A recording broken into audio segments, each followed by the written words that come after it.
നമസ്കാരം. ഞാൻ സൂര്യ രഞ്ജീഷ്. ഞാൻ ഇന്നൊരു വ്യത്യസ്തമായ ഒരു പക്കാവട റെസിപ്പി ആയിട്ടാണ് വന്നിരിക്കുന്നത്. നമ്മളെല്ലാവരും നോർമലുള്ള പക്കാവട കഴിച്ചിട്ടുണ്ട്, പക്ഷേ ഗാർലിക് ചേർത്ത ഒരു പക്കാവട, അതായത് ഗാർലിക് മെയിൻ ഇൻഗ്രീഡിയന്റ് ആയിട്ടുള്ള ഒരു പക്കാവടയാണ് ഞാൻ ഇന്നിവിടെ ഉണ്ടാക്കി കാണിക്കാൻ പോകുന്നത്. സൂപ്പർ ടേസ്റ്റ് ആണ്. അപ്പോൾ നമുക്ക് നോക്കാം എങ്ങനെയാണ് ഈ ഗാർലിക് പക്കാവട ഉണ്ടാക്കിയെടുക്കുന്നതെന്ന്. നമ്മുടെ അടിപൊളി പക്കാവട ഉണ്ടാക്കാൻ വേണ്ടി എന്തൊക്കെയാണ് ഇൻഗ്രീഡിയൻസ് എന്ന് നമുക്ക് നോക്കാം. ഞാനിവിടെ ഒരു 1/4 ടീസ്പൂൺ മഞ്ഞൾപ്പൊടി എടുത്തു വെച്ചിട്ടുണ്ട്, ഒരു 1/2 ടീസ്പൂൺ മുളക് പൊടി, ഒരു 1/4 ടീസ്പൂൺ കുരുമുളക് പൊടി, ഒരു 2 വെളുത്തുള്ളി നന്നായിട്ട് ചതച്ച് വെച്ചിട്ടുണ്ട്. ചതച്ചല്ല, അത്യാവശ്യം നന്നായിട്ട് അരച്ച് തന്നെയാണ് വെച്ചിരിക്കുന്നത്. കുറച്ച് കറിവേപ്പില എടുത്ത് വെച്ചിട്ടുണ്ട്. നമുക്ക് അല്പം കായം ആവശ്യമുണ്ട്. ഒരു 1/4 കപ്പ് അരിപ്പൊടി എടുത്ത് വെച്ചിട്ടുണ്ട്. ഇത് വറുത്ത അരിപ്പൊടിയാണ്. 1 കപ്പ് കടലമാവ് എടുത്ത് വെച്ചിട്ടുണ്ട്. ഉപ്പ്, ആവശ്യത്തിന് മാവ് കുഴയ്ക്കാനുള്ള വെള്ളം. ഇനി നമുക്ക് നോക്കാം നമ്മളുടെ ഈസി ആൻഡ് ടേസ്റ്റി ആയിട്ടുള്ള പക്കാവട എങ്ങനെയാണ് ഉണ്ടാക്കിയെടുക്കുന്നതെന്ന്. അടുത്തതായി നമ്മൾക്ക് നമ്മുടെ പക്കാവടയ്ക്കുള്ള മാവ് കുഴയ്ക്കുന്നതിൻ്റെ ഒരു ബൗൾ എടുത്ത് വെച്ചിട്ടുണ്ട്. അതിലേക്ക് നമ്മൾ എടുത്ത് വെച്ചിരിക്കുന്ന കടലമാവ് ഇട്ട് കൊടുക്കുകയാണ്. 1 കപ്പ് കടലമാവ്. അതിലേക്ക് ഞാൻ 1/4 കപ്പ് അരിപ്പൊടിയും കൂടെ ഇട്ട് കൊടുക്കുകയാണ്.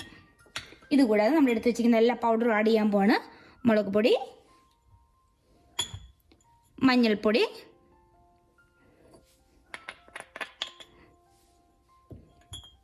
കുരുമുളക് പൊടി,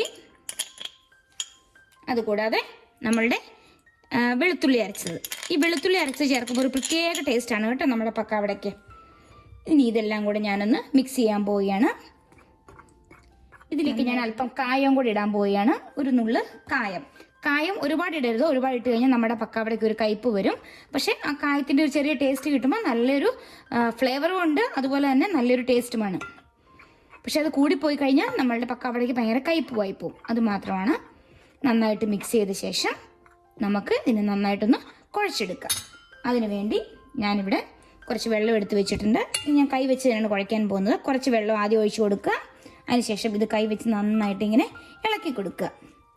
ഇളക്കി വെള്ളം കൂടി പോകരുത്. നമ്മുടെ ചപ്പാത്തി മാവൊക്കെ കുഴയ്ക്കുന്ന ഒരു പരുവത്തിലാണ് നമ്മളിത് കുഴച്ചെടുക്കേണ്ടത്. നമ്മളുടെ ഈ മാവിലേക്ക് ആവശ്യമായ ഉപ്പും കൂടെ ഞാൻ ഇട്ട് കൊടുക്കുകയാണ്. ആദ്യം ഉപ്പിടാൻ വിട്ടുപോയിരുന്നു, അതുകൊണ്ടാണ് ഇപ്പോൾ ഇട്ട് കൊടുക്കുന്നത്. അതിനുശേഷം നമുക്ക് നന്നായിട്ടൊന്ന് കുഴച്ചെടുക്കാം. ഇപ്പം ഞാൻ ആ മാവ് ഈ ഒരു പരുവത്തിൽ കുഴച്ചെടുത്തിട്ടുണ്ട്. ഇതിപ്പോൾ നമ്മളുടെ കടലമാവായതുകൊണ്ട് നമ്മളുടെ കയ്യിൽ ഇത്തിരി ഒട്ടിപ്പിടിക്കും. അതുകൊണ്ട് ഞാൻ ഇതിലേക്കൊരു 1/2 ടീസ്പൂൺ എണ്ണയും കൂടെ ഒഴിച്ചു കൊടുക്കുകയാണ്. അപ്പോൾ നമ്മളുടെ കയ്യിൽ ഒട്ടിപ്പിടിക്കില്ല. എന്നിട്ട് ഇതും കൂടെ എണ്ണയും കൂടെ ചേർത്ത ശേഷം നമ്മൾ നന്നായിട്ട് ഇതിനെ ഒന്ന് ഇളക്കിയെടുക്കുക. ഇപ്പം നമ്മളുടെ മാവ് നന്നായിട്ട് ഇതുകൊണ്ട് ഒട്ടിപ്പിടിക്കുന്നില്ല, നമ്മൾ എണ്ണ ചേർത്തതുകൊണ്ട്. ഇനി നമുക്ക് വേണ്ടത് നമ്മൾ ഇടിയപ്പം ഉണ്ടാക്കുന്ന ഈ നമ്മളുടെ മോൾഡാണ്. അതിനുള്ളിലേക്ക് ഇതാണ് നമ്മളുടെ പക്കാവട ഉണ്ടാക്കുന്ന മോൾഡ്. നമുക്ക് ഇത് നമ്മളുടെ ഇടിയപ്പത്തിൻ്റെ പാത്രത്തിലേക്ക് ഉണ്ടാക്കുന്ന പാത്രത്തിലേക്ക് നമുക്ക് ഇട്ട് കൊടുക്കാം. ഇത് നമുക്ക് ഇങ്ങനെ ഇട്ടതിന് ശേഷം ഞാൻ ഇതിൽ നിന്ന് കുറച്ച് മാവ് ഇങ്ങനെ എടുക്കുകയാണ്. നിങ്ങൾക്ക് വേണമെങ്കിൽ ഇതിനകത്ത് എണ്ണ പുരട്ടാം.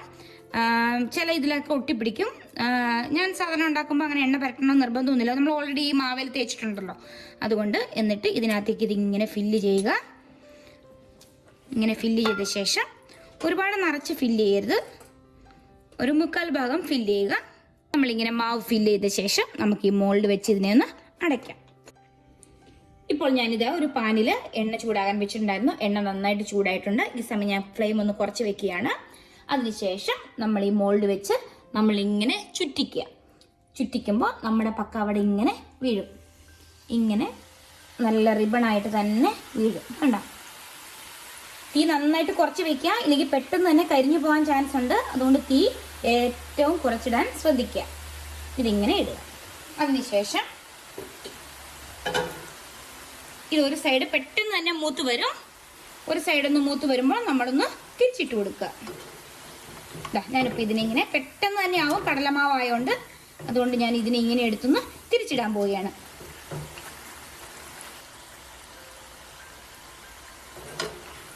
ഇടയ്ക്കിടയ്ക്ക് നമ്മളിങ്ങനെ പിന്നെയും തിരിച്ചിട്ട് കൊടുക്കുക. അത് 2 സൈഡും ഒരേപോലെ മൂത്ത് കിട്ടാൻ വേണ്ടിയാണ് ഇടയ്ക്കിടയ്ക്ക് ഇങ്ങനെ തിരിച്ചും മറിച്ച് നമ്മൾ ഇട്ട് കൊടുക്കുന്നത്.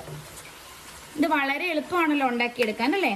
പെട്ടെന്ന് നമുക്കിപ്പം ടീ ടൈം ആകുന്ന സമയത്തോ അങ്ങനെ വല്ലതും ആണെങ്കിൽ നമുക്ക് ആ സമയം പെട്ടെന്ന് തന്നെ ഉണ്ടാക്കിയെടുക്കാൻ പറ്റുന്ന ഒരിതാണ് നമ്മളുടെ ഈ പക്കാവട. ഇതിപ്പോൾ ഏകദേശം മൂപ്പായി വരുന്നുണ്ട്. ആ സമയം ഞാൻ ഇതിലേക്ക് കുറച്ച് കറിവേപ്പിലയും കൂടെ ഇട്ട് കൊടുക്കുകയാണ്. അതിനുശേഷം നന്നായിട്ട് ഇളക്കി കൊടുക്കുക. ഇത് പെട്ടെന്ന് തന്നെ ആയി കിട്ടും, അതുകൊണ്ട് ഇട്ടിട്ട് എങ്ങും പോകരുത്.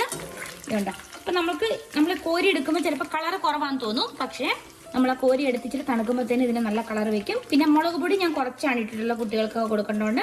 നിങ്ങൾക്കിപ്പം കൂടുതൽ സ്പൈസി ഇഷ്ടമെങ്കിൽ നിങ്ങൾക്ക് കുരുമുളക് പൊടിയോ അല്ലെങ്കിൽ മുളക് പൊടിയോ ഒരു 1/2 ടീസ്പൂൺ എന്നുള്ള 1 ടീസ്പൂൺ നിങ്ങൾക്ക് ആക്കാം. ഈ പക്കാവട ഇപ്പം റെഡി ആയിട്ടുണ്ട്. ഞാനിതിനെ ഒരു പാത്രത്തിലേക്ക് മാറ്റാൻ പോവുകയാണ്. നല്ല സൂപ്പറായിട്ട് തന്നെ വന്നിട്ടുണ്ട്. നമുക്കിതിനെ ഒന്ന് കോരി മാറ്റാം.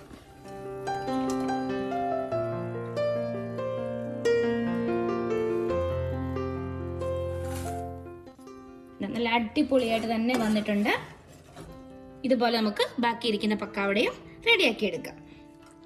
ഇതാ നമ്മുടെ സൂപ്പർ ടേസ്റ്റി ആൻഡ് ക്രഞ്ചി ആയിട്ടുള്ള പക്കാവട ഇവിടെ റെഡി ആയിട്ടുണ്ട്.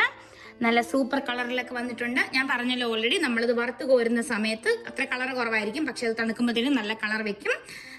ഇപ്പം ഞാനിത് നിങ്ങളെ ഒന്ന് ഒടിച്ച് കാണിക്കാം ഇതെങ്ങനെയുണ്ടെന്ന്. ഇതുണ്ടോ, നല്ല സൂപ്പറായിട്ട് നമുക്ക് ഒടിച്ചെടുക്കാൻ പറ്റുന്നുണ്ട്. അതുപോലെ തന്നെ നമുക്കൊന്ന് കഴിച്ചു നോക്കാം. കഴിച്ചു നോക്കുമ്പോൾ അറിയാം, നമുക്ക് ആ സൗണ്ട് കേൾക്കുമ്പോൾ തന്നെ നിങ്ങൾക്ക് മനസ്സിലാവും ആ പക്കാവട എത്രയ്ക്ക് ക്രിസ്പി ആൻഡ് സോഫ്റ്റ് ആണെന്ന്.